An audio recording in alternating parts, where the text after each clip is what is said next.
So anyone, yep, got it. Anyone who wants to hear anything that they might have missed, if they missed off the top, they can always go back and watch. Just for everybody's reference, we won't be taking questions in this session. We have 4 amazing panelists and a lot to get through in an hour. But you can find the contact information and how to get in touch with them, follow up, find their additional work through the invitation from London Politica. So I want to start by thanking Lucy and Manas, who have put in a lot of work for a somber occasion, but we can all agree that it's better to know more about where we are in this moment. And with that, they have provided us a bounty here today. I always believe that it's better for panelists to introduce themselves because you all know so much about what you're bringing in this moment. And so if we can start with everyone introducing themselves, everything that's being said is on the record and for attribution. And then if you can tell us, just take us back for a brief moment to where you were a year ago today, what you thought, what you felt, and looking back, what was right and wrong in that moment from how you were thinking and feeling. So if we can start with Alonia Hlivko, please. Thank you. It's nice to be here on a very special day for every Ukrainian. I am a Ukrainian as well, a former member of regional parliament in the city in the west of Ukraine called Chernivtsi. I've been an active participant of Ukrainian politics for 13 years before I moved to London, and I've lived here since 2018. I now work in public affairs and do quite a lot of political analysis on Ukraine, the region, and currently the war.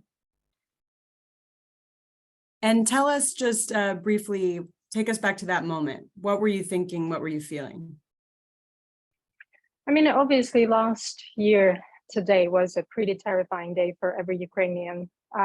It didn't help that it started with a long buildup of about a month, people discussing whether the war, the full-scale invasion is actually going to happen or not, or it's going to be a continued protracted war that we already had in the east of Ukraine. There were various conflicting reports coming in every day, and the invasion was expected for about a week every day before that. So it was a very unnerving feeling of expecting something terrible coming. And obviously on the day, having received a phone call, being woken up at 6 a.m. London time by my family and saying that it started, and then getting an influx of messages and calls from my friends who were all sending videos from all over the country of their residential buildings getting bombed, you know, them seeing smoke and fire from their balcony, seeing all the news incoming. And it was a pretty horrifying day. And I guess it was one of the longest days in life as well. And it somehow feels like that day has never ended for a year now. Thank you for sharing that. Tina, if you can tell us about yourself and what your memories are of that day. Sure. I'm Tina Fordham, and I am the founder of Fordham Global Foresight. I'm a geopolitical strategist with experience going back 25 years across investment banking, law and consultancy, and I'm a post-Soviet specialist by my academic training, which is maybe a segue into how it was on the 24th. I had been working, of course, with investor clients and law firm clients over the months ahead of the invasion, also working with the Ministry of Defense here in the UK, and writing about, advising about Russia and its actions in the world, warning about for a very long time. And I suppose the observation I want to make is that even when day in and day out, we were talking about this, will he, won't he, you know, the level of disbelief amongst investors and business leaders who thought the costs were too great, you know, and up until the invasion, remember, many in the West thought that Putin was playing this 3-dimensional chess and would just outfox everyone. The whole sense of economics 101 that says, you know, rational actors don't take these kinds of measures. And then on the day, it was like, oh my God, they're really doing it. The 170,000 troops massed on the border in January was not a bluff. Now, I didn't think it was a bluff. I always said that it was very plausible. But I think that the dramatic feeling is that, having been in Russia during the Chechen wars, having written when I was the chief political analyst at Citi about the importance of Russia's actions in Syria and the tactics, having warned about Georgia in 2008, having warned about 2014, the annexation of Crimea, all of those green lights that were given to Putin, followed by the pandemic and the sense that the West couldn't organize a you-know-what in a brewery, that both China and Russia took from that, and the fall of Kabul, let's not forget, and what that contributed. So the shock of the invasion taking place and the horror of the attacks, and then this incredible thing happened. And I think it's very fitting that we take stock today. The incredible thing that happened was the Ukrainian response. Remember the Rand report that said Ukraine could never win anything, and the kind of, sort of fatalistic sense. The Russians would take Kyiv in 3 days, they said. And what did we see? We saw little old ladies and school children, moms and dads making Molotov cocktails by hand to fight back. We saw Olympic athletes, IT managers, and regular people joining the military. The incredible scene of President Zelensky making that first video where, instead of taking the ride, it comes out and says, President tut, we're all here.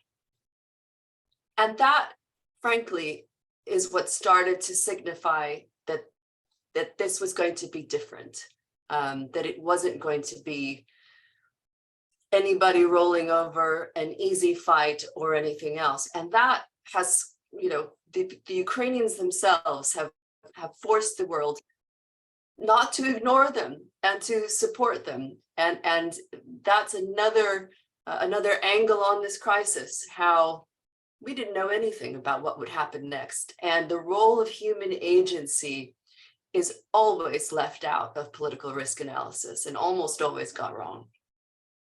Tina, that's a gorgeous summary, including a little philosophy at the end. I love it. Yildiz, can you tell us a little bit about yourself and where you were? Sure thing. So my name is Gedrimas Iglinskas. I had served for many years in military intelligence and then worked in it for many years in Citigroup, the capital markets and corporate banking unit. Then served as a deputy defense minister for 3 years in Lithuania, because that's where I'm from. And until about 3 months ago, I served for 3 years as NATO's Assistant Secretary General. One of the 7 ASG, so-called ASGs there in the headquarters. So actually I was there at the NATO headquarters when the invasion started. I mean, we got a call about 4 a.m. We all rushed into the building, meetings, and I gotta say, all the theoretical, things that we have discussed. We discussed about deterrence and defense, and this is what we do on a daily basis at NATO. This is what the ministers, the presidents do. How do we strengthen our defense? How do we build our resilient societies? It is all sort of, we need to do that, but it was all sort of theoretical. And suddenly that day, although fully agree with Tina here, there was so many reports that this is going to happen.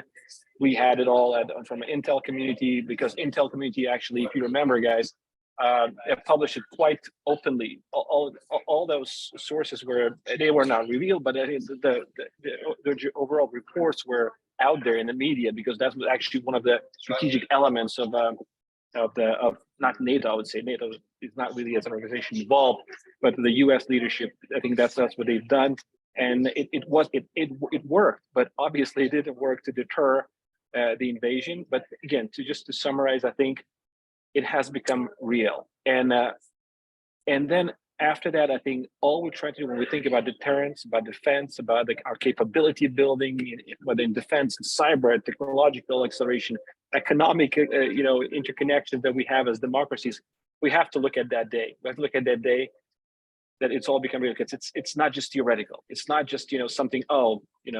Second World War kind of stuff that it's not going to happen. But yeah, to Tina's point, I think it's not rational. I remember 2 days before we discussed with some partners from U.S. think tanks. It was like, nah, there's no way. Look, you place the troops around the border, oil prices go up, skim the profit, withdraw. I mean, it makes sense for rational actors just to do that, right? But they're not that. These are, I'll use the word evil-minded, imperialistic, chauvinistic, gang that's in power, and they're trying to truly destroy a nation. I'll stop here. History is now.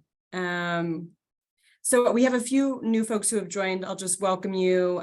This event is being recorded. We're not taking questions, but it will be available, and all of our panelists are widely published and easy to find for any follow-ups. So Chris, can you introduce yourself? Sure. So I'm Chris Took. I'm a director at JS Held, which is a multidisciplinary consultancy headquartered in New York. And I work for the political risk and sort of business investigations division. My background is in Russian language, Russian literature, but about 8 years ago, I sort of completed a shift to the wonderful world of geopolitics. And I think it's fair to say that our sort of idea of political risk is very much tailored to the client. It's not the sort of generic macro off-the-shelf reports, and typically involves some kind of due diligence, stakeholder mapping, tailored advice to clients who are being kept awake at night by very specific problems, very specific issues on the ground, issues. It could be, I've heard these vicious rumors about my potential business partner. I've read this in the press. What do people on the ground think, people in business in the country? So you can imagine the country is typically a sort of emerging market where there's a tight nexus between business and politics. Other things like whose toes might I be treading on? Who are my rivals? They could be rivals, other investors, local investors, local officials. What sort of social or environmental risk? Could there be environmentalists blockading my project? Those are the kinds of issues that we sort of look into. And as you can imagine, we in the months running up to the war, we had a lot of queries from clients who had operations in Russia and or Ukraine. So there was a lot of work in terms of sort of really scenario planning. As you can imagine, the scenarios and the sort of relative probabilities changed rapidly in sort of weeks ahead of the war, as we've been discussing, as it became clearer and clearer, or more and more likely that this is not a kind of Putin bluff. Troops massing around the country, and US intelligence and so on. As it happens, on the actual day of the invasion, I was actually on holiday in Vienna. I guess I was, again, it's this kind of sense of, on the one hand, no exact surprise, but this strong willingness, not to want to believe it, I guess, really. And I thought it was quite interesting. I was speaking to some people in Vienna, and their sort of impression was it just felt very near to them geographically, which I think is quite an important point, and one that sort of remains very relevant to this conflict. The sense, certainly in Europe, the closer you get to Ukraine itself, this sense that it's a real security threat, as well as a threat, of course, to sovereignty, to freedom, democracy, and so on. This real sort of security, physical security threat as well. I'll leave it there. Yeah, absolutely. Not wanting to believe it. That's very relevant and relatable. Alonia, I want to get specific and start with you. the world has come to know a lot about Ukraine in terms of meta narratives. We've touched on some of those. I wonder if you can zoom in. What are those meta narratives missing? How is the government doing in terms of other blocking and tackling and governing? We've seen some things about the corruption, anti-corruption efforts. What are you seeing that you think others might benefit from knowing? I think Ukraine in the last year has tremendously changed and transformed. First of all, it's transformed on so many levels. It's transformed economically, obviously going into the war economy. It's functioning under martial law at the moment.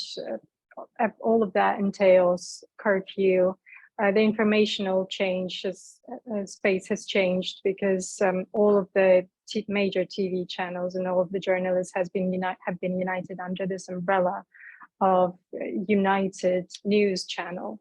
And basically you could see, which is quite unprecedented, you could see all of the journalists in Ukraine from various TV channels just going on one line and reporting news 24/7 and doing videos and ads, social ads mostly for, people in distress, how to deal with certain mental health issues, how to address some things that are happening in Ukraine with your children, how to take care of the elderly, how to deal with anxiety coming from constant air alert sirens, what to do when you hear them, where to go, where your nearest bomb shelter is. Recently, in the last 6 months or so, the informational space has been filled with ads and kind of public announcements on what to do and how to act in case of a nuclear attack, biological weapons attack. What are, the very first steps you should take, where you should go,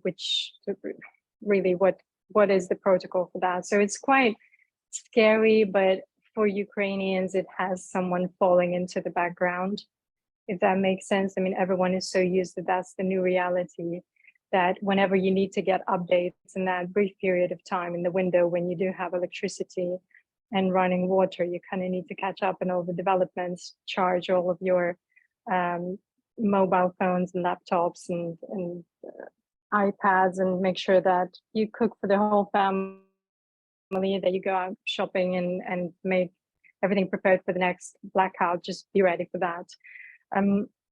Morally, the situation has changed as well. I mean, I think we've seen two sides of Ukrainian nation evolving. First of all, everyone's united.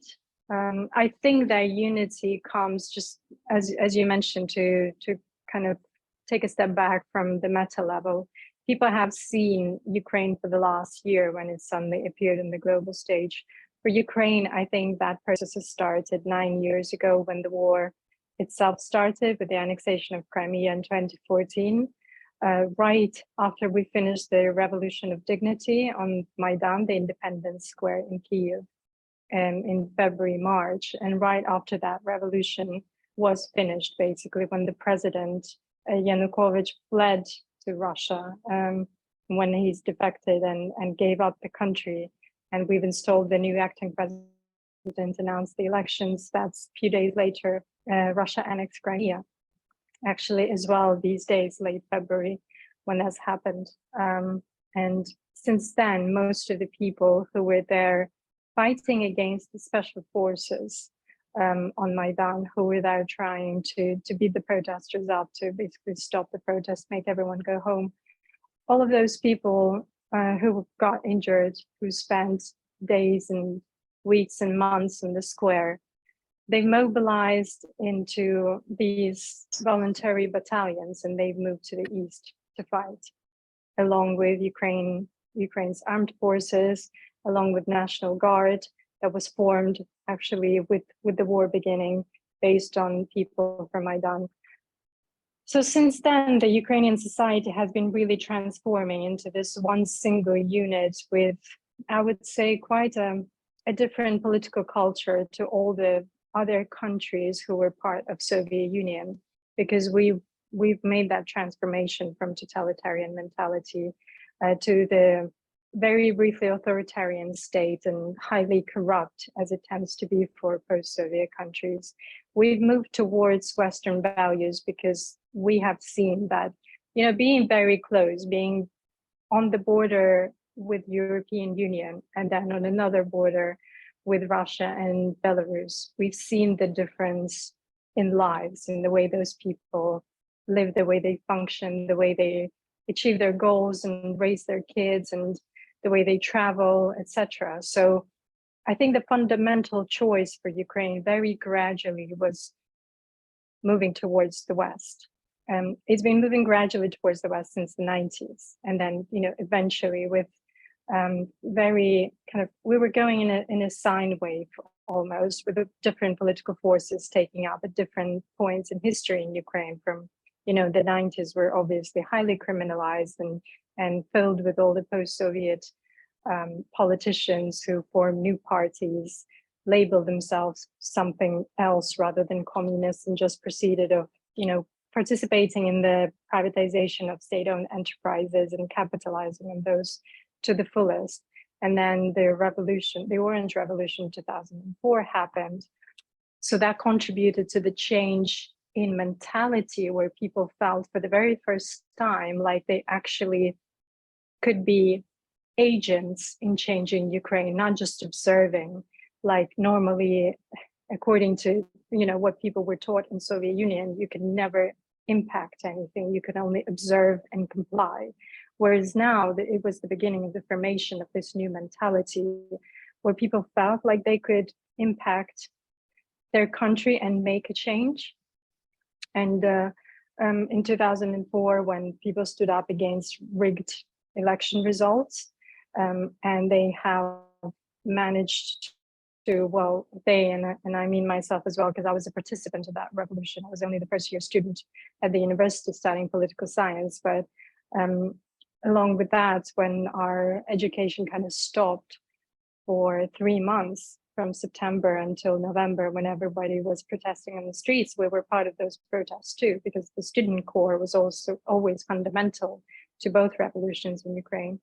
And so since then, we started gradually seeing the change in Ukrainian mentality and strive for democracy and the rule of law and the fairness in state. And all of that, we kind of kept going from one extreme to another for the next 10 years, not seeing much result in fighting corruption.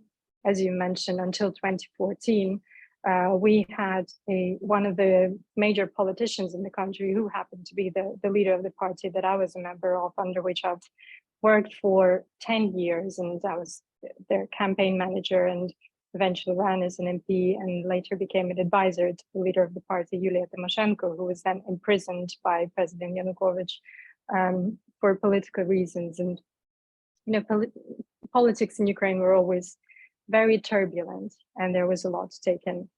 So eventually, when in those 10 years the change didn't really happen, and it all came very close to Ukraine signing the EU association agreement in 2014, Yanukovych all of a sudden turned around and decided that he's not going to sign it under pressure coming from the Kremlin. That's when the second revolution broke out, and that's when people have finally, I think, in the majority, decided that they do want to be part of the Western community. They do want to be part of that future rather than the past that connects them to Soviet Union and all of those actors. And I think now in the last 9 years, again, people have realized that the change and the survival of the country really only depends on themselves. Because having seen so little response, and such a minor response from the West, when the Crimea was annexed and when the war was started in the east of the country by the Russians, unidentified Russian soldiers without any insignia, but when the whole of the world believed the Russian propaganda narrative that it was separatists and there were no Russian soldiers there, no Russian influence whatsoever. And then when essentially all the sanctions, starting from 2016, 2017, the sanctions just started getting lifted off of Russia, not even any measures taken further. And that's when Ukrainians have realized that we only have ourselves. And coming up to this, large-scale invasion, it was so scary, I think, for most of us, because we did have that in mind, that we don't know whether, we're going to face the second largest army in the world, and whether we're going to survive it. We don't know whether the world is going to react to it, or is the reaction is going to be as lukewarm as it was in As it was before. 2014. Yeah. So I think that contributed to this national spirit and unity so much, and that's why we saw what Tina was saying before, of women and children going and brewing up Molotov cocktails. That was most of my friends, and to this day, after work, they still go to make the netting, the camouflage netting for the soldiers, to volunteer as much as they can. Everyone in Ukraine right now has a role. Everyone has their role in this war, have their own kind of battle front.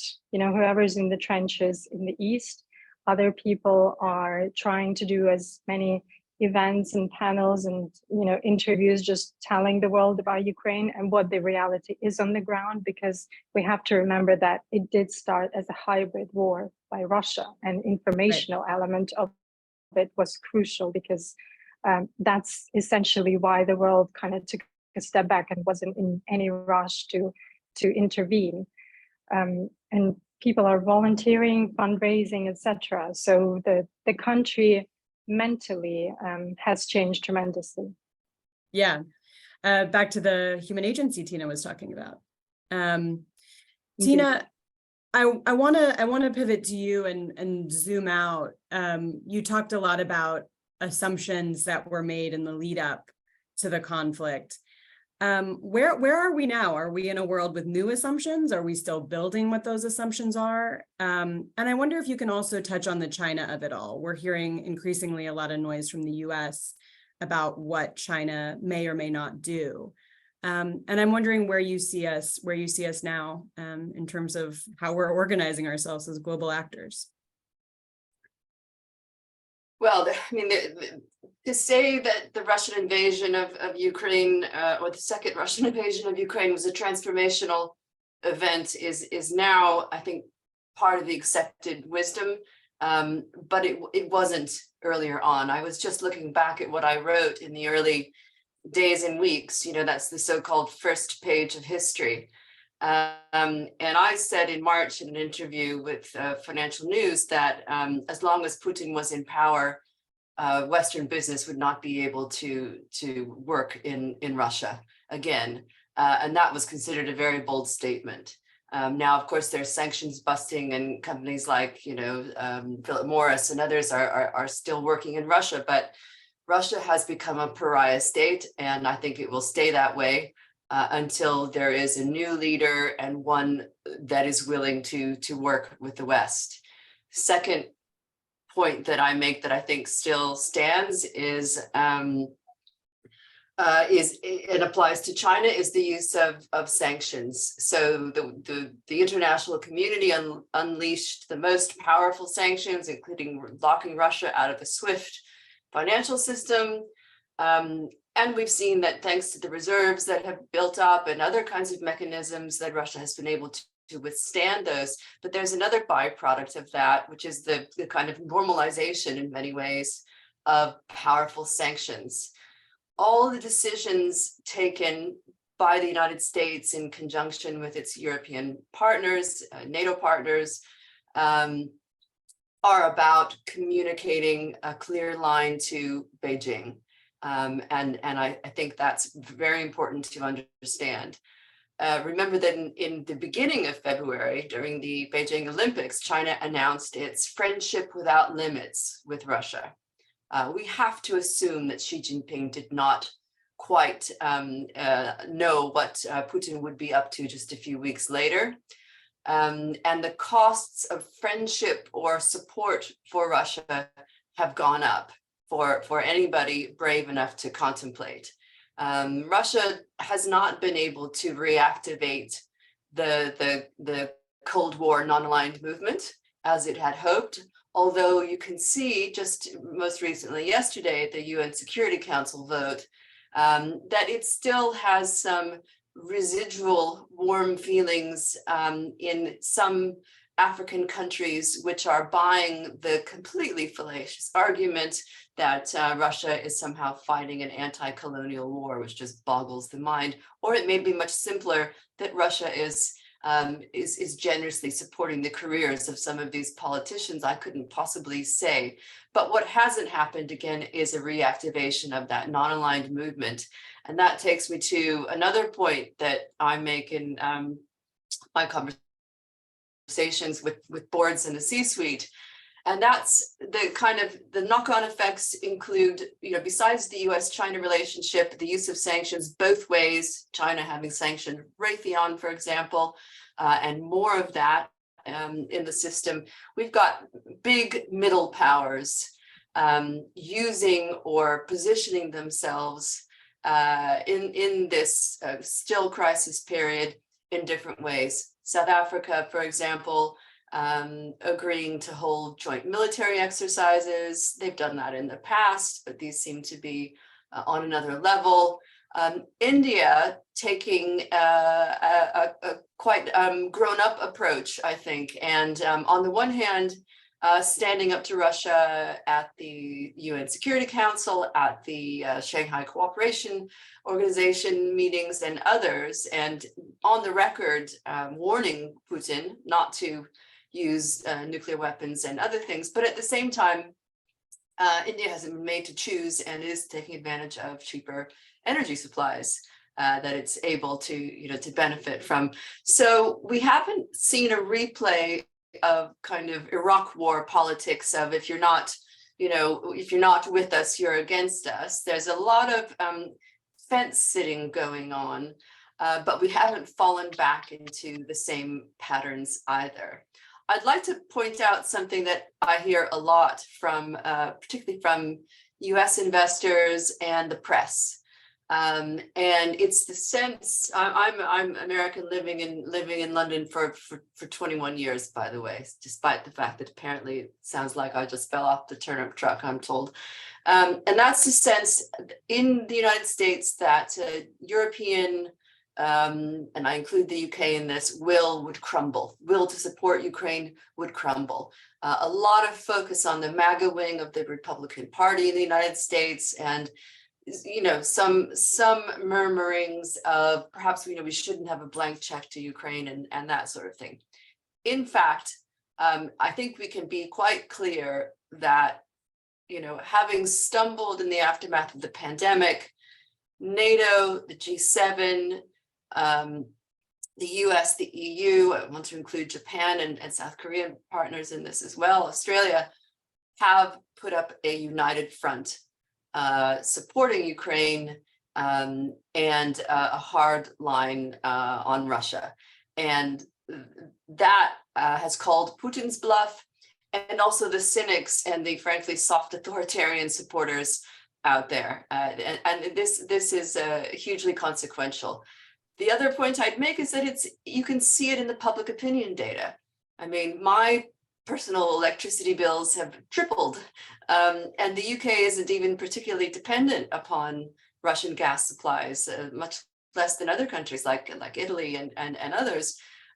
It hasn't changed public support for Ukraine. So I think that, just in case we end up getting into the weeds more, let's appreciate that the West has done the right thing, albeit after making a lot of mistakes, smart sanctions against individuals in Crimea. Even Boris Johnson, who I think did almost nothing right during his time as prime minister, has done the right thing, did the right thing on supporting Ukraine. And for this, we can all be grateful. For the record, I think you've got a great accent, no turnip trucks.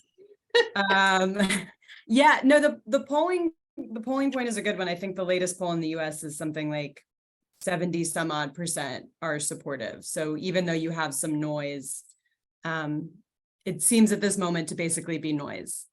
Guillermo and Chris, I want to pivot to talking about a little bit more of the actual conflict itself. On the US side, I'm not sure about the Europe side, but on the US side, we're hearing a little bit more in recent days about concern over spillover, the conflict broadening. I wonder if you guys could reflect on that.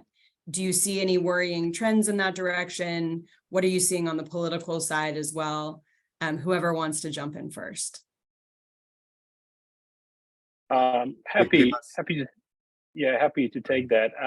I think the spillover has always naturally, it's it is always a risk, and it's always been perceived as a potential risk. Now, I just want to say that when one thing is the spillovers that and actually today we talked with some with people from the region, and there's one thing when Russia could have turned their attention to. I was asked about Moldova or Georgia, these sort of countries that with these simmering conflicts there that that are really produced by Russia for future use almost. It's whenever they need to turn up the volume there. I think the spillover that's really concerns, I think, in a lot of NATO countries, of course, can there be something done against a NATO country? I would say that of course we don't know what Putin can do, some crazy things that we have seen, but I think even when you look at the broader balance of power, the military balance of power, economic balance of power, I think he understands very well he has no chance to fight NATO. It's or NATO allies. It's it's the military balance is completely in his disfavor, and I think that sort of thing is is something we need to worry about. But I think it's a lot more concern to me to what Tina also mentioned with China. I think that this conflict can somehow now, for example, if the Chinese start supplying weapons, actual lethal weapons to Russians, then China becomes essentially a party to a war. Now, what that means, what does that mean to the whole global balance of power? I think here we also have to understand that while the war has shown how fragmented the world is, and I think this war is really the demonstration of all of that. I think we know what we need to do to defend freedom and to ensure that the prosperity thrives eventually in our democracies. First, we need to make sure that we support Ukraine with everything we can.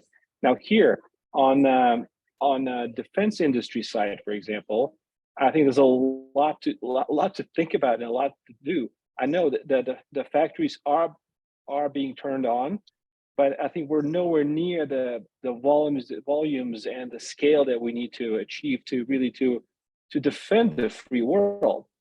Any new conflict or a potential of a conflict that emerges in South China Sea, or a new conflict in the Middle East, there's never a new conflict. There's always some that was there before, just sort of starts simmering again. We see Iran supplying weapons to Russia. We see now if China, it really get to that I don't want to, whatever we call it, axis of powers there that is sort of countering the democratic narrative, the democracies. So I think we are truly in an uncertain, potentially volatile world. But the first thing first is there's no other way. We cannot allow Putin win. And here I think it's really public policy, it's industrial policy that needs to be completely I don't want to say revamped, probably strengthened in a big way. But I think so just to go back to your question, can a spillover happen? Absolutely, it can. Well, what we need to do is really to hold together as democracies, keep the industrial policy up. And I think also, just to connect to that, I think NATO Secretary General's recent visit to South Korea and Japan is not accidental. I think we're a lot more aligned. Japan's increase in defense spending is I think it's incredible achievement from a domestic policy perspective, but also internationally and from a regional perspective. I think that will yield in itself sort of semi race to the top there, as I'm sure Koreans and Taiwanese and Filipinos will do similar things. So we're in a very volatile world, I would say. I'll stop here. No, thank you. I just want to follow up on industrial policy. Your point is that industrial policy across NATO or in any specific place? Well, I think industrial policy across NATO is a very ambitious statement. I think we know where industry is concentrated in. U.S. firms dominate. UK, Italy, Germany, France. These are the big countries that have that power. Now, and we're talking about this simple ammunition sometimes. It's not a simple ammunition when you think about it. It's 155 millimeter artillery rounds. These are not that easy to produce, but I think we need to pick up the speed. Same with every other technology. I think I don't want to say we need to be at a World War II kind of a manufacturing output level, but we should not be where we are for sure. Well, where we are is running out of ammo. I think you actually Exactly. need to be more clear. Exactly. You're saying we need to ramp up munitions production because the United States, which is the largest defense spender in the world, is actually running out of ammo. Absolutely. Yeah. Absolutely. Putting a fine point and a headline on it. Yeah. Thank you for that. Chris, what about you? Yeah, I mean, lots of interesting, important points raised. I mean, just to go back to the sort of risk of spillover, I think it's important to bear in mind there that if we think about what Putin's likely aims are with the West, I mean, one of them is ultimately, I think it's fair to say, to break the unity, right? And one way of doing that can involve escalation, but without actually sort of encroaching into NATO, right? So, for example, the obvious thing to fall back on is the sort of the nuclear threat, which I know he keeps on kind of pulling out this nuclear card, but I think that's really important because I do think that this is a sort of Achilles heel in a sense. At the moment, I think it's most useful as a rhetorical device, right? The nuclear threat. I think in terms of actually sort of deploying a nuclear weapon on the battlefield and so on, I think that there's sort of limited effects of that unless you could somehow cluster huge numbers of troops and so on. And then, of course, you've got the backlash from China. And I think that Putin and China has made it clear that that would be a step too far. But there is the possibility of something more limited, like some kind of nuclear weapons test, which he's already raised. Putin raised earlier this week in his wonderful speech. And that scares people, right? I mean, it's scary rhetoric. The interesting thing, of course, about that is he made it clear that although Russia is sort of suspending its part in this arms control treaty, a new start, that Russia would only sort of restart these tests if the US does it, which is quite interesting. Again, it's sort of Putin presenting the US and NATO as ultimately the aggressor.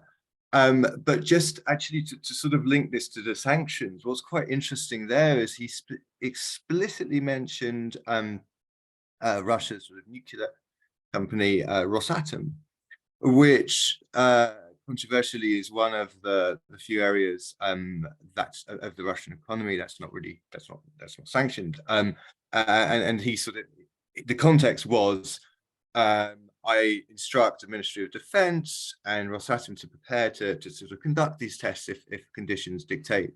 And I think that it's very interesting. Just going back to sanctions, yes, it's wonderful that the West and Japan, South Korea, etc., have imposed all these sanctions. But I feel like we are nearing a ceiling with those sanctions to some degree, because although interestingly today the UK actually sanctioned some Rosatom senior officials, I don't think they've been named yet. Generally, the EU, it doesn't look like they will apply sanctions to Rosatom or the uranium sector, and that's because again we've got a similar situation as with the gas. The fact that Europe and in fact the US, to varying degrees, depends on Russian uranium supplies. But as I said, the interesting thing about this is not even like the famous Antwerp diamonds, whereby Belgium's preventing sanctions on Russian diamonds. What's interesting here is that, of course, Rosatom is very much part of the military-industrial complex, right? I mean, it's very clearly. I mean, they're in control of the Zaporizhzhia nuclear plant. So I think my point is, we also need to be looking at those areas and sort of be honest with ourselves where sanctions aren't going any further, and we're not really able or willing to prevent those funds flowing back to the Russian war machine. Yeah. Well, time has really flown by, and I know for everyone here, it's a very packed day. So I don't want to go over. There's 4 of you. We've got about 10 minutes left. I wonder if you could each take, 2.5 minutes and tell us one thing that leaves you feeling a little hopeful or optimistic in regards to this conflict, and one thing that keeps you up at night, one thing that you're really, really concerned about. Whoever wants to go first, whoever has things in mind, or I can call on someone. Alonia, you have a question. Yeah, if I may, Emma, and because I want to echo and just mention something that previous speakers have said, especially on the sanctions side, that indeed the world could have gone much further with the sanctions. First of all, if all of the sanctions that were imposed on Russia in the last year were actually imposed on Russia in 2014, we would not be going through everything we're going through now. But obviously, we've touched upon the fact that the world has taken things not very seriously. When it comes to sanctions, obviously, there are many more things that could be achieved with those. First of all, the 10th round of sanctions, so-called 10th round by the EU Commission, is underway. Chris has mentioned that the UK has announced their new round of sanctions against Russia. What's important to understand there that they're not reaching as high as to paralyze the Russian state immediately. The supply chain has still been underway for the whole year for Russia. They managed to successfully replace some Western elements to their supply chain, especially to produce weapons from mostly China and Iran. But obviously, hopefully that the sanctions that get announced today by the EU, they will tackle the supply chain even further to prevent Russia from producing the weapons and eventually stop the production of missiles that are hitting Ukraine. When it comes to oil, for example, Russia has been rigging most oil in its history in the last year, in 2022. And the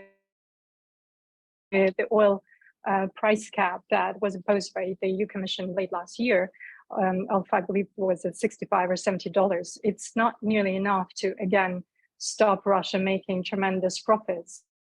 Obviously, the elimination of heavy dependence on Russian gas has been quite successful for Europe. And we have seen that when the world puts its mind to it, it's achievable, with both Nord Stream 2 and Nord Stream 1 eventually being suspended, and Europeans filling their gas storages with a lot of gas, importing LNG from the US, building ports, etc. Everything is manageable, and the gas prices are now back to the level of pre-war prices.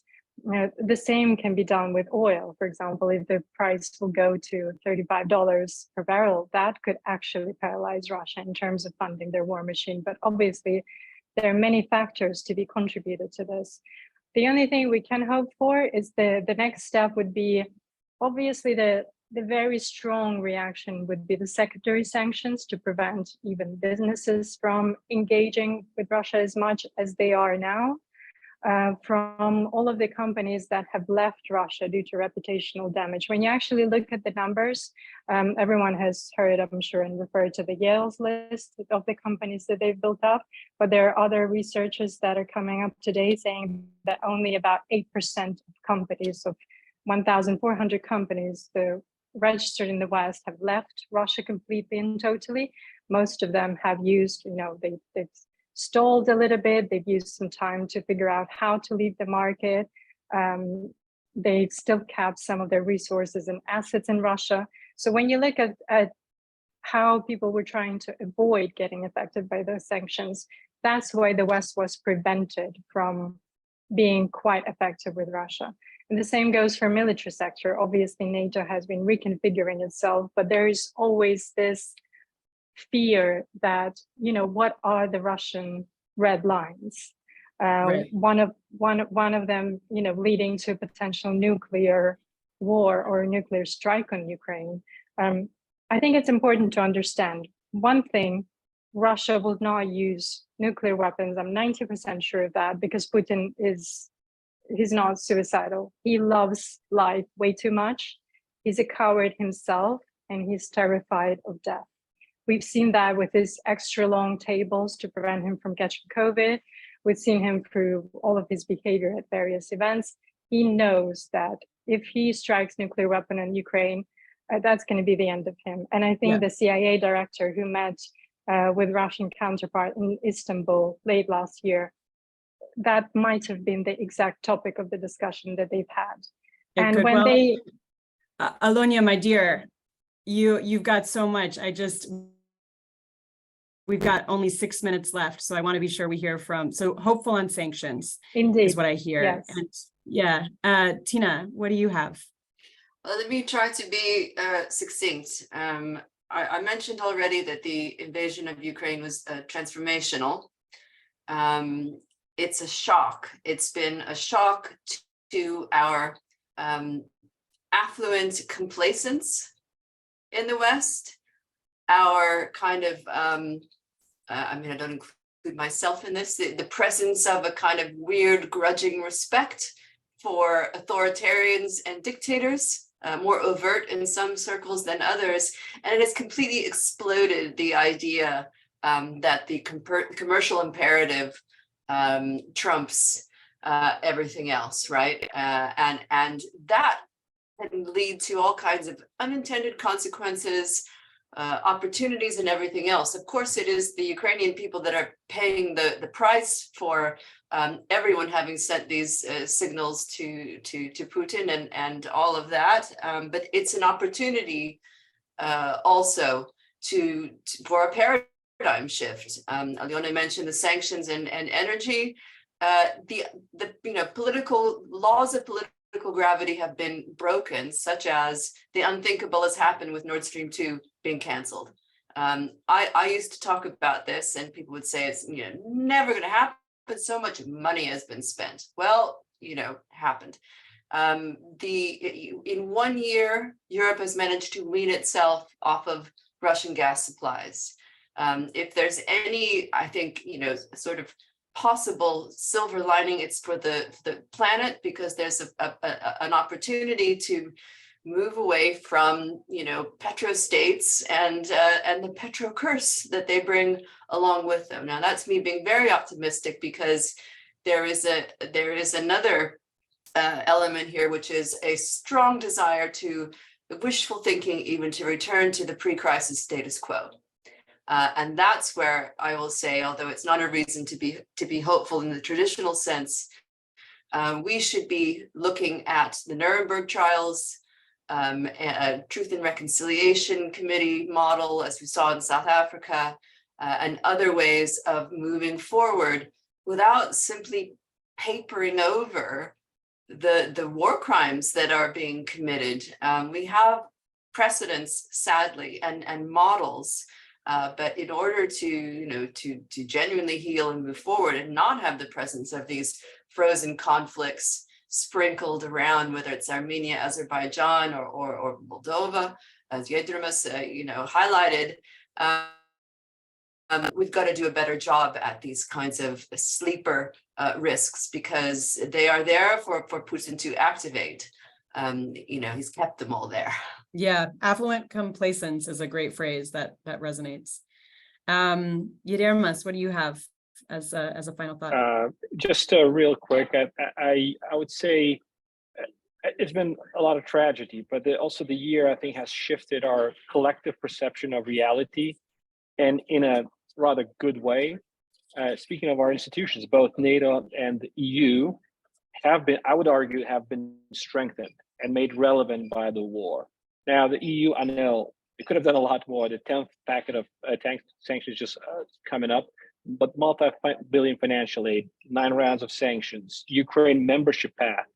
I mean, the EU has really, it's unprecedented for a bloc that has been accused of inaction, and I would agree with that.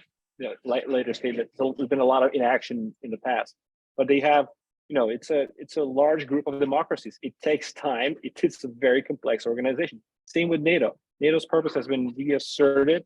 The allies have massively augmented deterrence and defense of the eastern perimeter. I know it does not help immediately, perhaps, with Ukraine, but accession of Finland and Sweden, I think it's all but imminent. I think it's gonna happen when Erdogan fixes his elections and sort of so I think it's gonna happen. Now the further talk of raising bar on defense spending, which has been an elusive 2% of GDP with NATO as a guide who's been there for 20 years. It's no longer even, I think, important, as a lot of countries just understand that you need to invest as much as needed. So a lot of good things, if I would say, happening on the institutional side on the Western front. I think we're still in the early innings of the global war, sort of global standoff against the autocracies, but there are some good things. And I think to close it off, I think there's no sustainable path to peace for Ukraine unless it becomes part of NATO. NATO's umbrella has done incredible things for the Central Eastern Europe, and I don't know what's the path for it, but that's something that I'm very, very hopeful. So I'll stop here. Thank you. Chris, close us out. Yeah, well, all great ideas. I think just to end on one perhaps over optimistic note. I mean, I think if we look at the China angle, on the one hand, it's terrible that China has not opposed Putin's invasion of Ukraine explicitly, and is supporting it certainly indirectly in terms of trade, oil trade, and so on. But I do think that perhaps China can act as some kind of curb on Russia's sort of ambitions and aggression. Now, I'm not naive enough to believe that Xi's sort of peace plan is ever gonna work.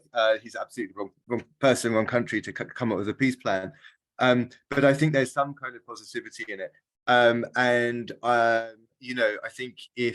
think the issue is if China does openly start supplying Russia with large quantities of arms, suddenly China, quite apart from the sort of whole security dimension, global security dimension to that, it also means that China is going to lose that moral upper hand where it sort of takes a step back from these conflicts, or claims to do. And so I think that could be a deterrent, but we'll see. It would certainly be very much in Putin's favor if China does shift in that direction. I hope doesn't happen. Well, you guys have been incredible. I leave richer with more information, and I'm sure everyone else will feel the same. Thank you to Manas and Lucy for organizing us, and thank you to all y'all for joining us. Thanks very much. Thanks, everyone. Thank you.